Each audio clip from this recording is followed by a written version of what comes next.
informação, não é para ficar aqui nas plantas nada, eu vou tentar te mostrar tudo e não ficar preso só naquilo ali, porque senão a gente... Tá, então eu vou tentar passar as coisas devagarinho para ver se vocês lembram. Não tem como, não tem como aprender essa matéria de vocês sem saber o básico da matéria plasmática. Então a gente sabe que ela tem uma camada líquida, aqui tem umas colinas, ganglionas, outras aqui, tá? Mas o grande lance da membrana é você saber que isso daqui é super polar. A cauda do fosfolípido, ela é muito polar. Então, as substâncias que são polares, elas não conseguem atravessar. Não vão atravessar. Elas só vão fazer isso se elas forem muito pequenininhas. Aí elas passam entre os espaços das células. Elas conseguem, tem algumas células que têm um espaço das células, mas elas têm que ser muito pequenas, porque as moléculas muito pequenas. Ou ela tem que ser muito apolar, né? Aí ela consegue passar livremente aqui. Mas as polares, elas precisam da ajuda de um carreador, que aí é aquela difusão facilitada a favor do gradiente, ou quando é contra o gradiente, usa o transporte ativo, né, que é aquele que gasta energia, que depende de quebrar uma TP lá para fazer. Aí, enfim, então essa daqui é a base. Se a gente entende isso, a gente consegue saber tudo isso. Tá? Então, beleza, já tem noção. Isso daqui é muito apolar. Então, isso daqui, ele afasta. E aí, ele pega as substâncias mais polares. E são substâncias mais polares. Tem as substâncias que são mais polares, mas principalmente aquelas que são íons, sabe? Então, se a gente dissolver que essas substâncias são íons ionizados, negativos e positivos, elas são repelidas por essa cauda, por aquilo aqui, também já ajuda um pouco a gente conceder essa parte da absorção. Tá. Então, assim, nossa, fica ruim, né? Quando passa para cá, vamos passar a virar o PDF para próximo. O que interfere a absorção? São várias coisas. Você se passou todos, mas você tem um coeficiente de partição que ele se refere à lipossolubilidade ou à hidrossolubilidade da substância. O que é a hidrossolubilidade?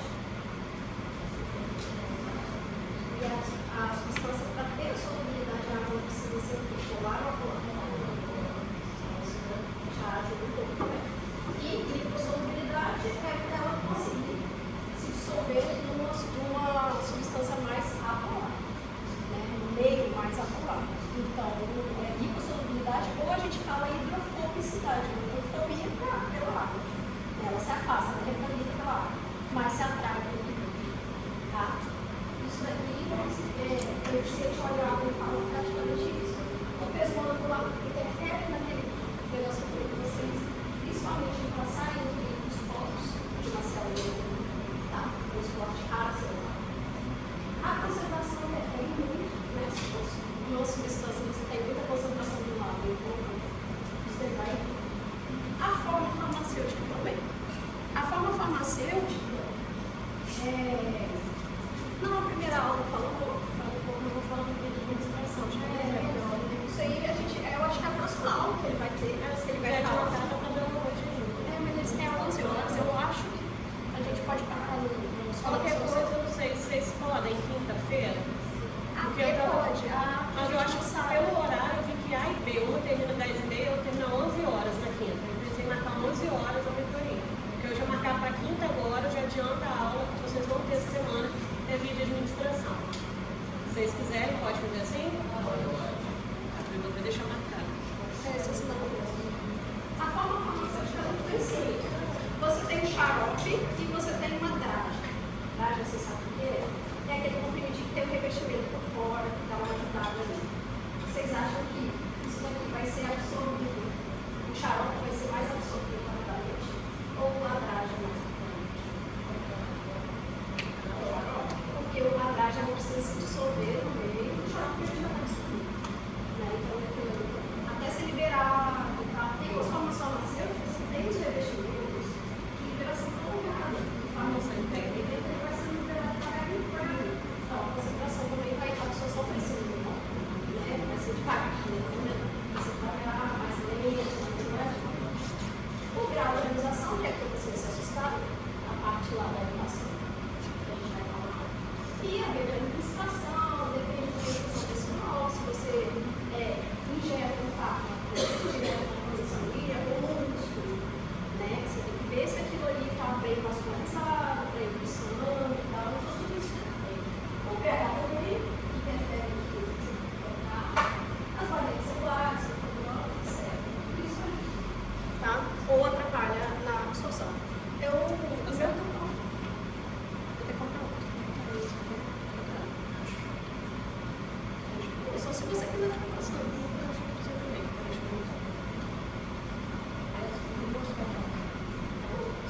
Então, eu já acabei também um pouquinho bastante sobre isso. Essa substância é muito hipofílica ou hiperfóbica. Então, ela consegue ter essa capacidade de passar ali por entre a membrana celular que é a colágeno. Então, ela tem muito mais facilidade. Ao contrário de uma substância colágeno. Se ela é mais colada que a outra, ela vai ter muito mais dificuldade de ultrapassar a membrana do que a outra a colágeno. Na via de administração, a gente vai falar sobre o coeficiente partição oleado, principalmente quando falar de creme, pomada, loção e de lipossolubilidade e hidrofilicidade, a gente fala de intramuscular, quando a gente for falar de medicação oral mesmo, aí vocês vão entender melhorzinho. É isso aí, né?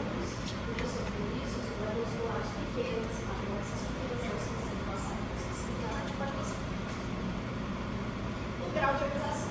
Esse daqui que vocês deram uma desesperada. Deixa eu pegar isso aqui.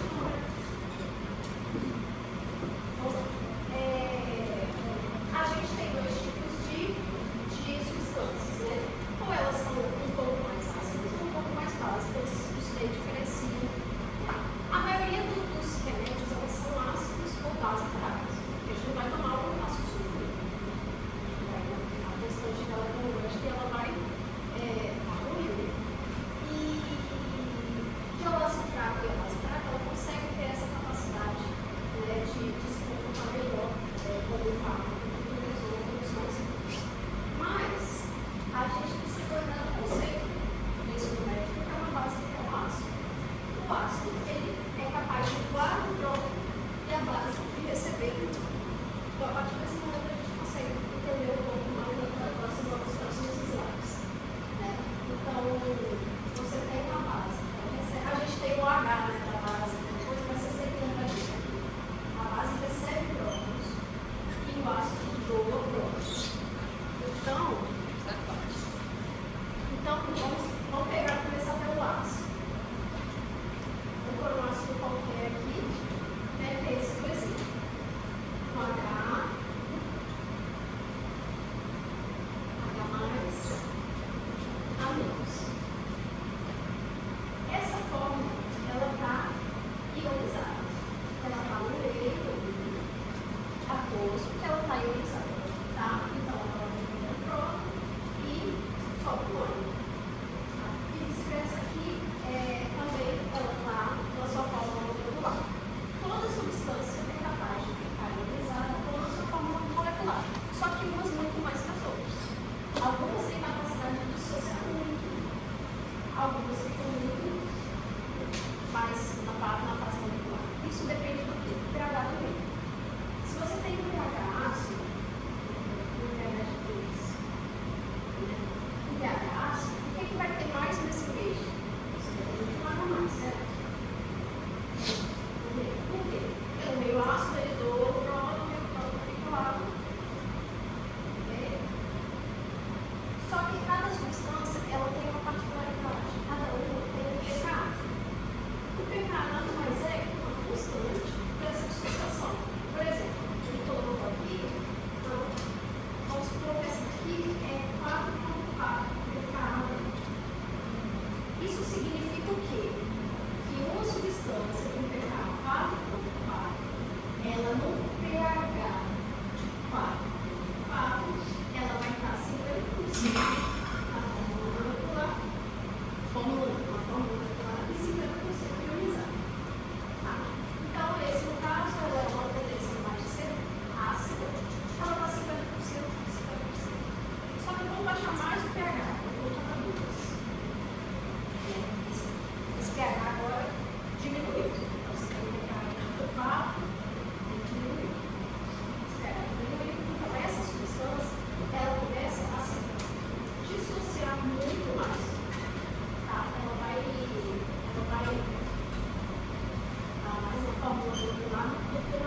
Você acha que essa forma consegue ultrapassar melhor a membrana ou essa? Rafael? A forma molecular. Por quê? Porque essa aqui ela está ionizada, ela está dissociada e ela se torna mais polar. Ela tem polo positivo, polo negativo. O que na hora que faz com que na hora que for atravessar a membrana, ela seja repelida. Ela vai atravessar, mas com muito mais dificuldade. E essa daqui com muito mais facilidade. Ou isso deve vai atravessar por outra forma, por alguma transporte passivo ali, de carregador, né? Então essa forma aqui, ela é muito mais fácil de ultrapassar a membrana, de ser absorvida, do que a forma dissociada. Então a gente vai ver aqui que uma substância mais ácida ela é melhor absorvida no pH mais ácido. Que tal isso? Agora vamos fazer o contrário. Essa mesma substância no pH básico.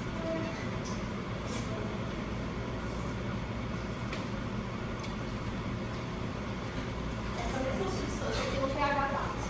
Então a gente vai lá para o ácido, né? pH mais 17, né? Ou o intestino, pH 8, é um pouco mais básico. Então você tem aqui que quando está com os próprios, ele vai encontrar o equilíbrio no sentido da molecular. Quando você está num ambiente mais básico, ou seja, que está recebendo próprios, receber os próprios no meio, ele desloca o equilíbrio do lado ionizado. Então, o que antes a gente tinha a concentração muito maior dessa forma molecular, agora a gente tem uma concentração muito maior dessa substância na forma ionizada. Terá mais dificuldade de ultrapassar a membrana intestinal, por exemplo, do que o estômago. Tem que gravar a fórmula, tem que gravar a equação, você tem que saber que o pH, cada uma substância, ela tem um pH diferente, mais básico, mais ácido. E depende do pH do meio, para que essa equação aqui, né, de dissociação, ela esteja deslocada de um lado para o outro. E que no pH ela está 50%. Ela é igual. Quando o pH dela é 4,4, o pH do meio é 4,4, ela fica 56%. Tá? E a base? A base ela vai se comportar como? Ao contrário. Uma base vai ser melhor absorvida e meio básico. Uma substância mais ácida vai ser melhor absorvida do que pH mais ácido. A gente vê a diferença, né, dos gráficos ácidos, completamente diferente que a base. Então, um remédio mais básico é melhor absorver meio básico, um remédio mais ácido é melhor absorver meio ácido. Vocês têm que sempre lembrar que ele vai ser absorvido quando ele estiver melhor absorvido, quando ele estiver na sua forma molecular. Tá.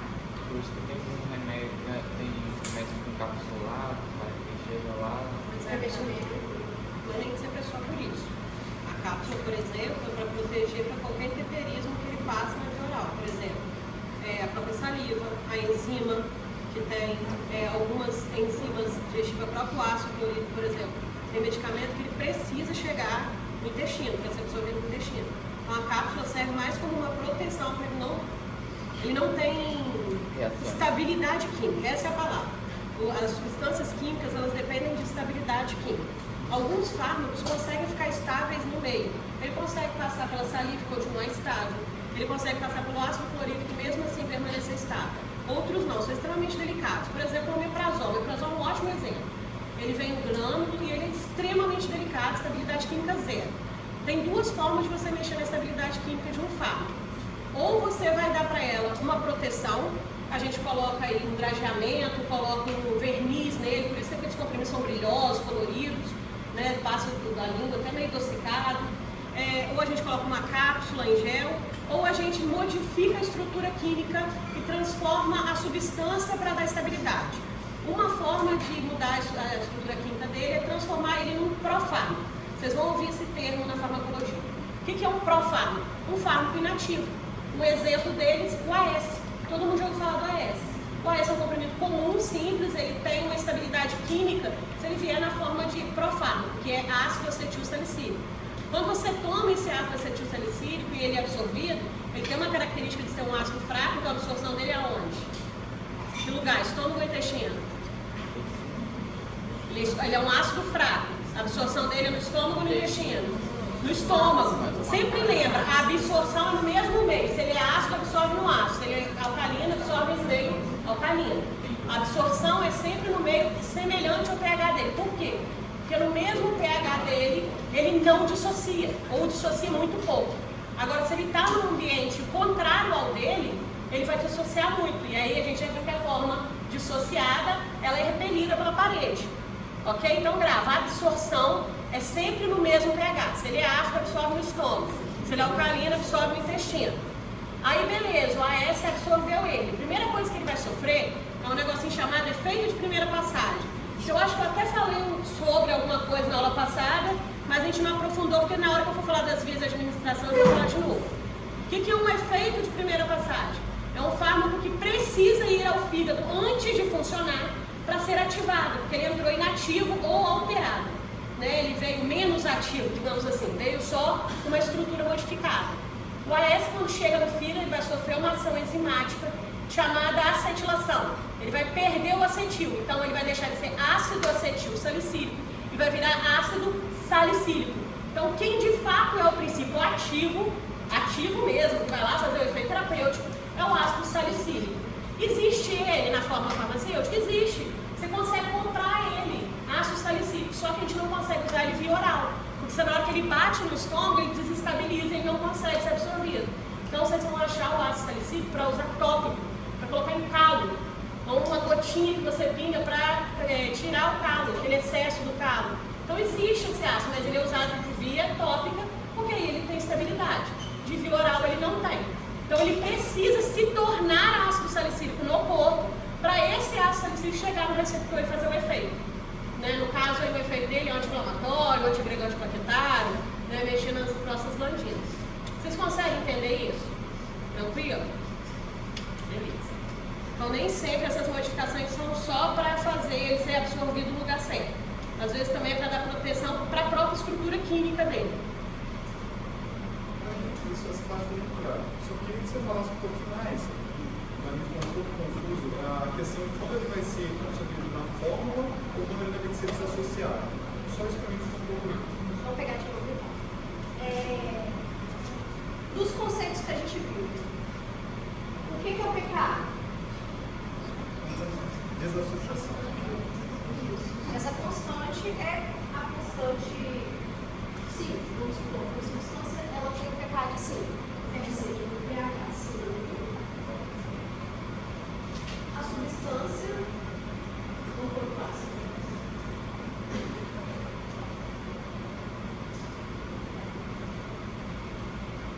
Ela está em equilíbrio 50%, 50%. Tá. Quando a gente coloca essa substância no meio mais ácido, que tem mais prótons no meio, por quê? Porque o ácido é um motor de prótons. Então, no meio ele já tem ali prótons e ele consegue deslocar esse equilíbrio no sentido da forma molecular dele. Quando você tem a membrana plasmática, você tem a membrana plasmática apolar. Repele substâncias polares. Essa forma aqui é polar, associada é polar.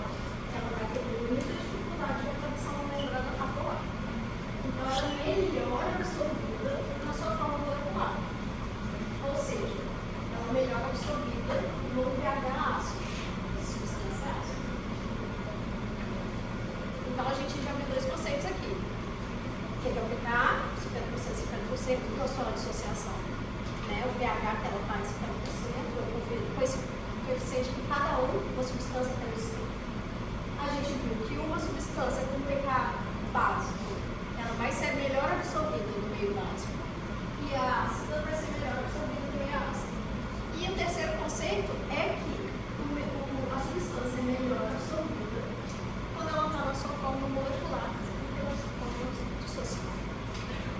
coisas que você tem que aprender ali, mais nada. Daquela equação lá, não precisa de cálculo, não precisa de nada, vocês têm que saber dessas 3 coisas. Tá? Então, ácido, ela vai ser melhor absorvida em meio ácido, porque ela está mais na sua forma molecular. E o básico contrário, quando o básico, uma substância com caráter mais básico, um pH mais básico, ela em meio ácido, ela vai se dissociar com muito mais facilidade, não vai ter mais dificuldade de ser absorvida. Então é o contrário. Tá? Vocês ficaram. São as 3 coisas. Dissociação, então é o contrário da absorção. Aí, se ela é mais difícil de ser dissociada, ela é mais fácil de É que ser você tem absorvida. que pensar, para ficar mais fácil para você. Tudo que dissocia, separa. Pensa comigo. Se eu dissociei alguma coisa, eu separei. Se eu separo uma pessoa em partes, as partes dela têm carga. Vamos pensar que eu cortei uma pessoa no meio. Eu consigo passar uma carga numa parede que tem igual o ímã não se repele? Então tudo que tem carga, vai repelir, ele não consegue passar. Então se eu separar uma substância, uma molécula, ela passa a ter carga e eu não consigo atravessar com ela na membrana. Agora, se eu mantiver ela na estrutura molecular, ela no corpo inteiro, como ela fica sem polo nenhum, ela não tem carga, ela consegue atravessar pela parede, porque ela não é repelida, só se repele o que tem carga. Ok? Fica mais fácil? Então toda vez que eu separar a molécula, ela tem carga. Se tem carga, é repelida pela parede e não passa. Ou passa com muita dificuldade. Então é muito melhor eu manter o corpo inteiro, a molécula inteira, porque aí ela vai estar equilibrada eletricamente, ou seja, vai estar neutra e ela consegue atravessar a parede. Tranquilo? Dá para entender assim? Tá tudo certinho. Mais algum? Pode passar? Tranquilo? Então esse era o conceito mais enjoadinho que a gente tinha, né? Mas se vocês pegarem esses 3 conceitos finais aí, que a gente chegou a essa conclusão, eu acho que fica legal. Então a gente tem o corpo, eu estou bebendo água porque eu tô louca. Então você tem, isso daqui é o fator de grau. Você tem a fala que você toma, multiplicado de 1 grão. Você toma uma multiplicada de 1 grão. Esse comprimido, ele tem que ser liberado, ou seja, tem que estar lá comprimido, ele tem que ser dissolvido, ficar todo dissolvido lá na aguinha, liberação. Essa substância dissolvida precisa atravessar a membrana, todos esses interferentes que a gente falou, né? E aí ela se encontra na sua forma líquida, ou sangue. Tá? Só que não dura muito tempo. Geralmente essa substância, vamos supor que é uma substância superapolar, né? Que fica lá no plasma, na sua forma molecular. Ela não consegue ser dissolvida ali no plasma, ela precisa de uma ajudinha para ser carregada. Ela vai se ligar a uma proteína. Esse fato vai se ligar a uma proteína e vai mandar o sangue ligado à proteína. Só que ele está passando, quando ele está ligado à proteína, ele está passando pelos seus receptores aqui, mas não vai agir, porque ele está ligado à proteína. Esse fato ele só consegue agir quando ele está na sua forma livre, quando ele se dissocia da proteína. Tá? E quando ele está ali, no sangue, tem um monte de enzima ali que está começando a fazer ação. Então já está metabolizando ali. Quando ele chega no fígado, então ele é metabolizado praticamente ele perde o seu efeito. Depende. E esse fármaco, ele também, vamos supor que é um fármaco coagular. Ele pode chegar lá no tecido adiposo, ele vai ter muita afinidade, ele pode se armazenar e se acumular no tecido adiposo. Então essas substâncias elas podem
renal, alguns têm eliminação biliar, se você não sabe, eles têm, tá?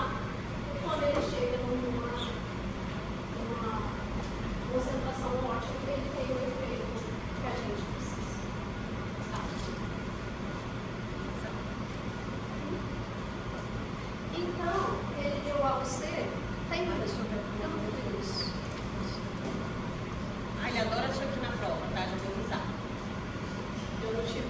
Ela não teve aula com ele, mas eu tive, então eu vou falar pra vocês o que ele gosta de comprar na prova. Então, Isso aí é fato.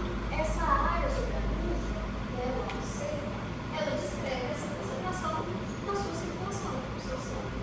Então, ó, a absorção chega no pico de concentração máxima e ele começa a decair até ser eliminado completamente. Isso daqui, na geometria, tem uma área calculada. Essa área sobre a curva, e ela indica a disponibilidade desse fármaco, principalmente, né? Você consegue fazer comparativo se um fármaco é mais disponível no corpo pela área da curva. Só lembrar um conceitinho que eu falei na aula passada, vamos ver se vocês lembram. Quando a gente toma um medicamento, como é que é o nome desse conceito? Qual a quantidade do fármaco que tem no comprimido, por exemplo? Dose. Ali você viu que ela usou concentração máxima, quer dizer o quê? Que é a quantidade que conseguiu chegar no meu organismo para funcionar. Então a gente vai sempre usar esses conceitos, tá? Viu ali, concentração máxima quer dizer que o fármaco já foi absorvido, já caiu na corrente sanguínea, já está chegando lá no local de ação. Então, é o guerreiro que conseguiu chegar lá no prêmio final, tá? Para poder fazer efeito. Tem fármaco que a concentração máxima dele é tipo aquilo, dei o máximo e era o mínimo. Então, tem fármaco que você vai ter biodisponibilidade de 90%, 80%. Mas tem fármaco que a biodisponibilidade dele é 2%, 3%. Tem um fármaco para osteoporose chamado alendronato de sódio, que a biodisponibilidade dele, quando ele está muito bom, é uma pessoa que está ótima, é 6%. 6% do fármaco que você toma chega lá. E mesmo assim, esse 6% consegue ser capaz de fazer um efeito top de linha. Fazer remodulação óssea, tá? Então a gente tem que saber essas concentrações também. Mas um negócio que ele fala, calma aí, ele vai agora gráfico, ele vai dar para vocês depois um arquivo só de exercício para vocês estudarem. Eu vou ver se eu tenho esse arquivo ainda, depois eu vou mandar para vocês já adiantar o spoiler para vocês. Ele adora que ele levanta a prova do entrega, só muda as informações. Ele adora esses gráficos, ele vai colocar um monte, dá para assistir tanta pergunta nesse gráfico, ele consegue fazer uma prova só com esse gráfico aqui, se ele quiser. Então ele consegue, dentro de um gráfico desse, ele consegue perguntar se um fármaco ele tem efeito total, se tem efeito parcial, se ele consegue chegar na concentração máxima, se ele não consegue, se ele é bem absorvido, se não é, se ele teve perda, qual é a probabilidade, o comparativo de um fármaco com o outro, então dá para a gente ver muita coisa aqui, tá? Como ele não deu essa parte para vocês, eu vou esperar ele dar na matéria dele, mas ele vai dar esse arquivo, com certeza aguarda no melhor. E aí a gente depois vai resolver, que eu vou explicar para vocês, como que ele gosta dos macetinhos para entender isso para a prova. Tá? É muito mais fácil compreender isso aqui depois que a gente viu a ideia de administração. Então, exatamente. Eu acho a aula meio fora da ordem. Tá falando. Né? Mas, enfim, é Porque a assim gente de andar. consegue ver, por exemplo, vamos supor que isso daqui é uma forma. Ele já deu o conceito de efeito máximo para vocês? Efeito máximo, efeito parcial?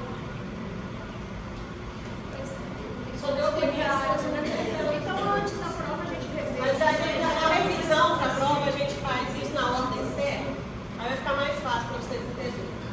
Mas vai chegar um momento que vai acontecer isso aí. Pode ser? Ah, essa velocidade também caiu numa prova, tá? Velocidade de absorção.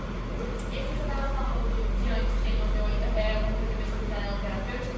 Não, janela terapêutica eu vou dar. Mas janela terapêutica vai vir farmacodinâmica. Porque a janela nada mais é, olha como uma janela, é fácil de entender. Não tem um limite uma janela? Aqui a gente tem janela que é grande, a gente tem janela que é pequena, não é? Então olha só para entender, vou adiantar esse conceito que é facinho.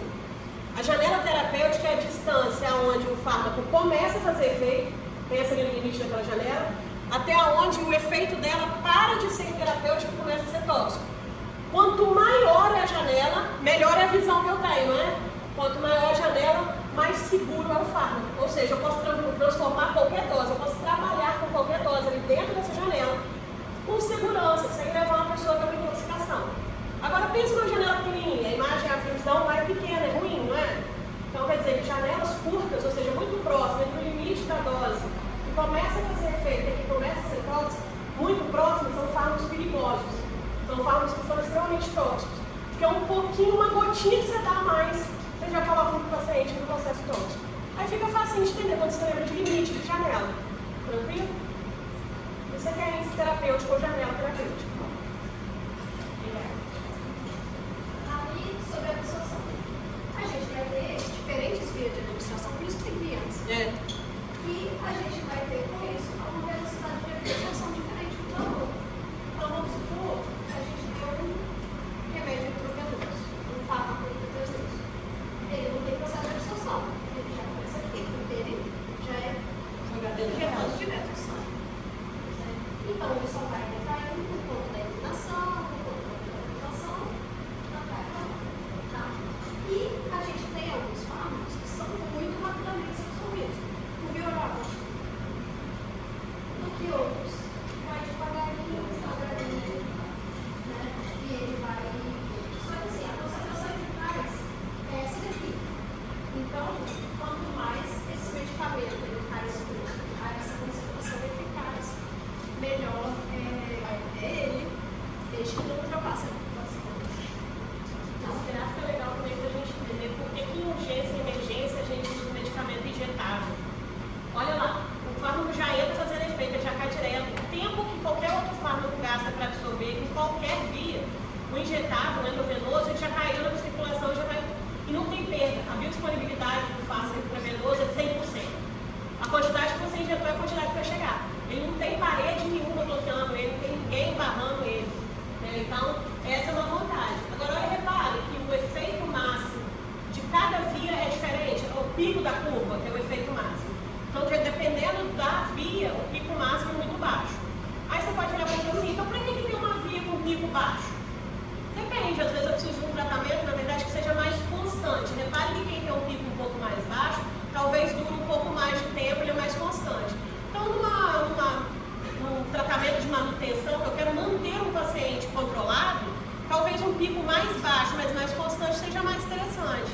Num fármaco que eu preciso fazer uma dose de ataque, por exemplo, eu preciso ter uma dose para atacar para aquele paciente, para ele entrar no tratamento, eu consertar, regular ele, eu entro com um de pico mais alto, ele resolve o problema, depois eu entro com constância dele.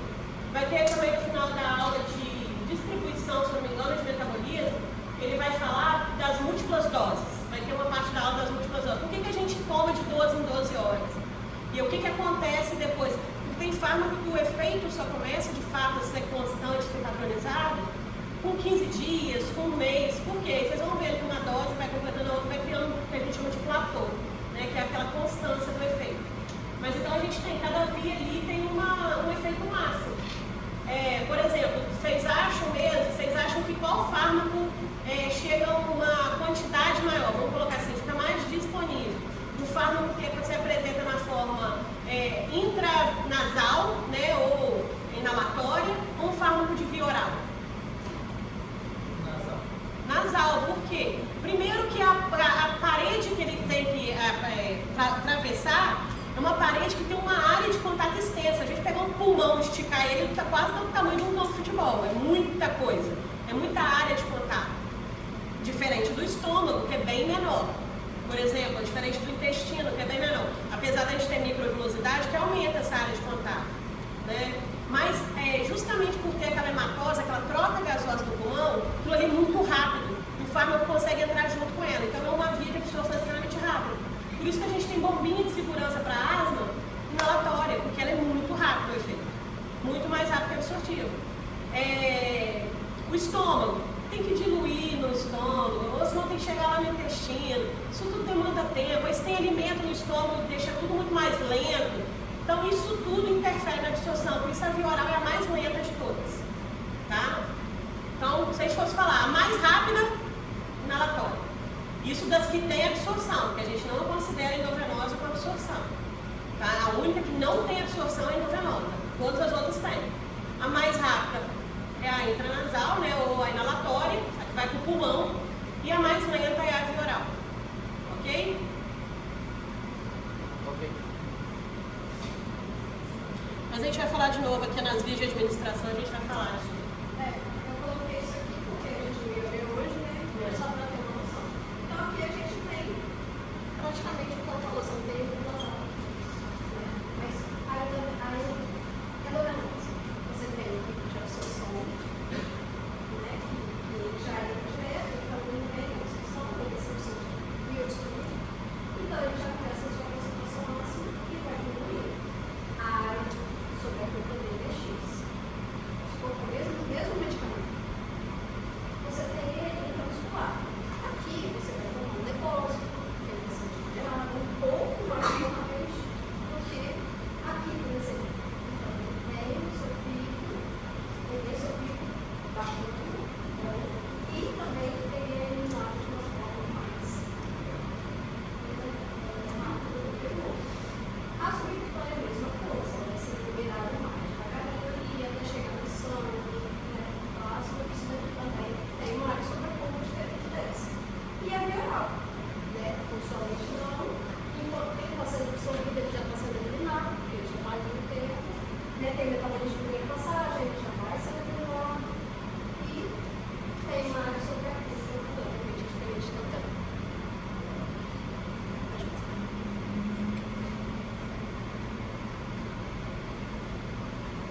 Depois da via de administração. Aqui vai ter uma aula só disso, eu vou falar de todas elas. Não sei se eu acho que eu coloquei para vocês lá, já, aí lá eu coloquei vantagem e desvantagem de cada uma, características de cada uma, isso aí vai ficar mais fácil. Né, eu coloquei aí, mas eu acho que ele não. Ele vai Pode deixar para o próximo. Tem tudo. Eu fiz primeira passagem. Tem tudo. É para a próxima aula. A aula dele vai ser quando? Quinta-feira, né? A de vocês amanhã tem uma aula que é quinta, eu acho. Terça? Vocês vão acabar. Ah, fala da equivalência.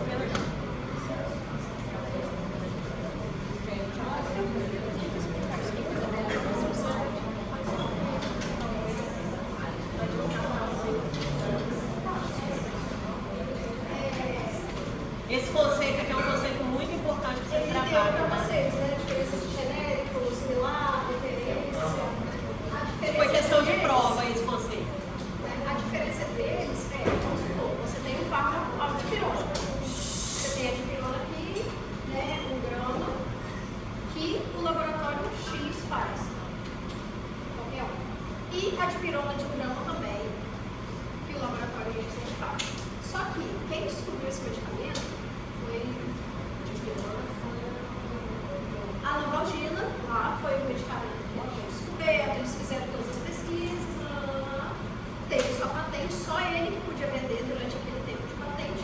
Quando acaba o tempo dessa patente, os outros laboratórios podem tentar fazer da mesma forma.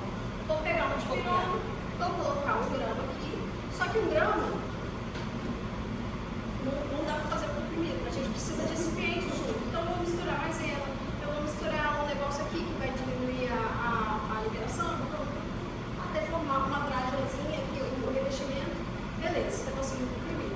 Só que esse outro laboratório, essa outra indústria, ela faz a dipirona, só que em vez de maisena, ela coloca outra substância ali, como recipiente. Aí você acha que isso daqui vai ser igual? Esses efeitos vão ser iguais por causa dessa diferença dos recipientes? Dipirona de 1 grama, dipirona de 1 grama e a Novalgina de dipirona de 1 grama. Né? Ele tem diferença. Tem diferença. Para isso que a gente tem os testes de bioequivalência. Tá? Você tem que pegar essa dipirona e você vai ver que ele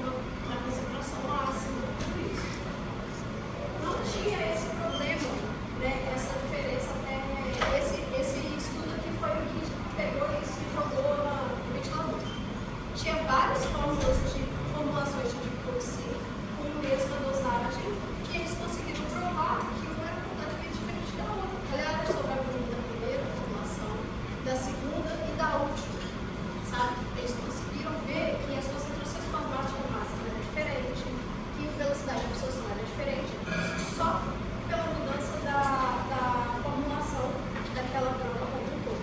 Macetinho vocês aprenderam equivalência, hein? Para ficar fácil. Pensa numa bolsa copiada, uma cópia. Vamos lá, uma bolsa da Prada, muito bonita. Ela é a bolsa que foi criada, né? A bolsa de referência. Todo mundo quer ter uma, mas é muito cara. Aí a Prada montou essa bolsa, por muito tempo só ela podia vender aquele modelo, porque ela era a dona da patente, ela criou aquele modelo da bolsa. E aí, quem tinha dinheiro comprava a Prada, quem não tinha dinheiro ficava sem a Prada, né? Nós meros mortais. Até que um dia caiu a patente do modelo da bolsa e a Prada foi obrigada a liberar o molde da bolsa para a galera, para quem quisesse produzir. E aí veio a China, né, que adora fazer uma cópia, e fez as cópias. A gente que conhece bolsas, meninas principalmente, sabe? Tem bolsa que a cópia é tão perfeita que passa como original. As pessoas não conseguem reconhecer. Essa daí é o bioequivalente, ela é exatamente igual à cópia. Ela consegue passar pelo olhar de qualquer pessoa que seja um exímio conhecedor e ainda falar assim, nossa, essa é igualzinha mesmo. Por quê? Porque ela se comporta igual, ela tem a cor igual, o zíper é igual, o detalhe é igual, a pedraria é igual, tudo igual. Ou seja, ela absorve igual, ela distribui igual, ela metaboliza igual e elimina igual. Ela se comporta exatamente igual, medicamente diferente. Esse é o bioequivalente. Aí vem aquelas cópias bem xing-ling do Paraguai que você bate o olho e fala assim, minha nossa senhora, dá pra ver lá no Japão que é falso. Essa daí é o similar. É aquele que tentou copiar, mas não conseguiu fazer igual. Ele não se comporta igual. Apesar de ter o mesmo material, mas não conseguiu fazer exatamente igual. Não conseguiu disfarçar que era uma cópia. Então esse é o medicamento similar. Não é genérico, é similar. O genérico é a cópia perfeita. Por quê? É o bioequivalente. Porque para ser genérico, a lei fala que para ser genérico ele tem que passar pelos testes de bioequivalência e se comportar exatamente igual à referência. Então ele só vai receber o selo de genérico quando ele passar por esse teste e provar que ele é exatamente igual à referência. Então todo mundo que é bioequivalente pode ter um similar bioequivalente? Pode. Isso pode acontecer. Difícil. Tem que ser uma empresa muito boa para conseguir fazer. Tá? Porque eles vão tentar diminuir custo o quê? Para competir no mercado. E aí nessa redução de custo, algum recipiente ele faz ele se comportar diferente. Geralmente quem é bioequivalente é o genérico. Comprar genérico, ok. Comprar similar já. Nem sempre. Similar, Não. vai ficar mais difícil. A bolsa xing-ling carrega. Depende, se ele conseguir comprovar, sim, pode acontecer. Mas de forma geral, o genérico obrigatoriamente tem que ser bioequivalente. Então todo genérico é bioequivalente por referência dele. Mas ele não tem as mesmas substâncias. Pode, ele tem que ser exatamente igual. Ele tem que ser uma cópia perfeita. Por que ele só se comporta igual tem que ter a mesma substância? Mas tem farmacêutico, por exemplo, que pode chamar similar e genérico, né? Não, o genérico, ele, por lei, ele tem uma tarja amarela com G gigante que identifica ele. Então, mas às vezes eles falam, mas só que aí Fala errado, né? É, cada time. Antigamente eles não chamavam de similar, eles chamavam de BO, né, que é o bonificado. Na verdade a gente chamava de BO, bom voluntário, porque era um remédio barato e que nem sempre fazia a mesma coisa.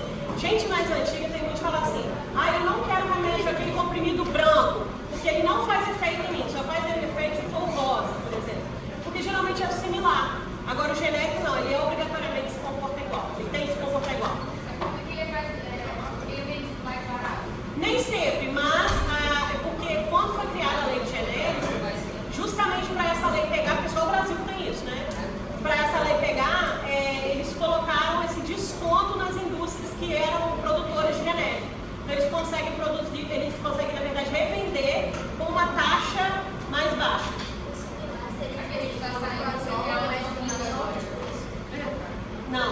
Não, eles são substâncias diferentes. Omeprazol, vamos supor, quer ver?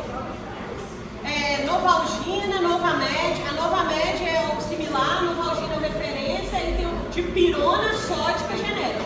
Aí outra coisa, genérico sempre vem com o nome do sal. Não tem nome fantasia, sempre o nome do sal. Então tá lá, dipirona sódica é genérica, aí tem o G grandão, é genérico. Novamed é um nome fantasia, esse é o similar.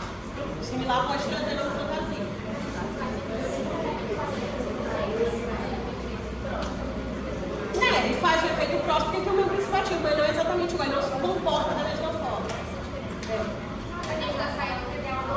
Aqui rapidinho, deixa eu só falar com vocês. Eu joguei aqui no grupo que teria essa questão da monitoria na quinta-feira. A gente já ia falar que tem uma monitoria de anatomia para turma A na quinta-feira. Vai ficar muito complicado. O que eu posso sugerir é o seguinte: uma turma fazer a monitoria na segunda-feira de 10 às 11 para a Aline e outra turma fazer de 11 a